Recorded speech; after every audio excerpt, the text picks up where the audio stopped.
Ave María Purísima, sin pecado concebida. Capítulo 28. Déjame que yo te justificaré ante tu esposo. Escrito el mismo día.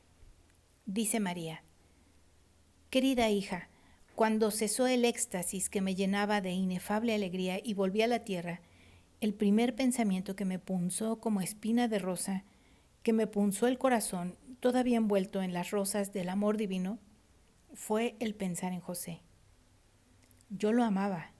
Era mi santo y providente custodio.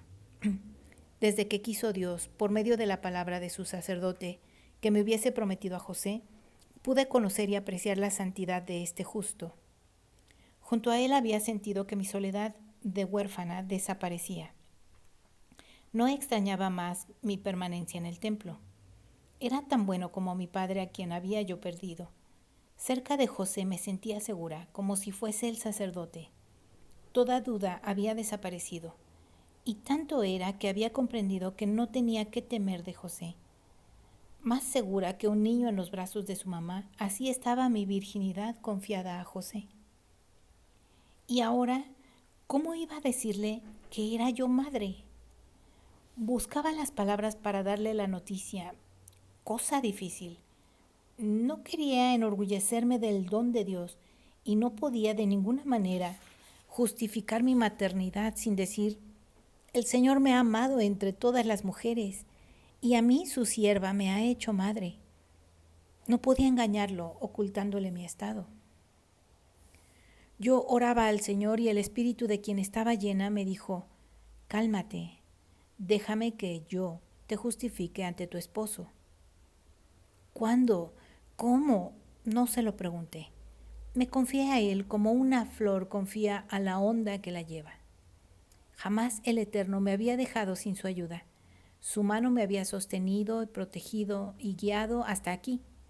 Lo haría una vez más. Hija mía, cuán hermosa y consoladora es la fe en nuestro eterno y buen Dios. Nos pone en sus brazos como en una cuna. Nos conduce como una barca al luminoso puerto del bien.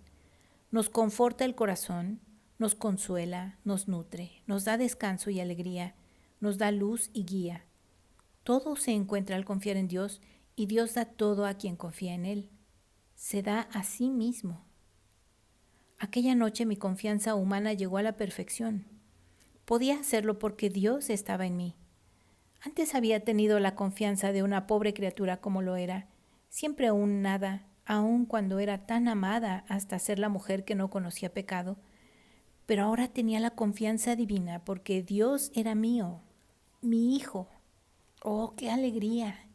Ser una sola cosa con Dios, no por gloria mía, sino para amarlo con una total unión y así poder decirle: tú que estás en mí, ayúdame a hacer todas las cosas con tu divina perfección.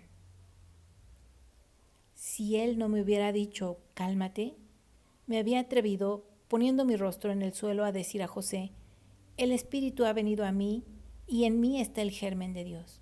Y me habría creído porque me quería y porque, como todos los que no mienten jamás, no hubiera imaginado que yo mintiese.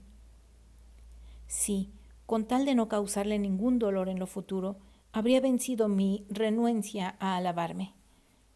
Pero obedecí al divino mandamiento, y por largos meses, a partir de aquel momento, sentí la primera herida que me sangraba el corazón. El primer dolor de mi suerte de corredentora. Lo ofrecí y lo sufrí para reparar y para daros una norma de vida en momentos análogos de sufrimiento, cuando se impone el silencio, cuando os sucede algo que os pone en mala estima del que os ama. Confiad en Dios completamente vuestros cuidados, vuestros intereses. Haceos merecedores de una vida santa, de la protección de Dios, y seguid seguros adelante. Aun cuando todo el mundo se os opusiese, Él os defenderá ante quien os ama y hará resplandecer la verdad. Descansa ahora, hija, y procura ser siempre más mi hija. El Señor te bendiga y te guarde, haga brillar su rostro sobre ti y te conceda su gracia. El Señor voltee su rostro hacia ti y te conceda su paz. Amén.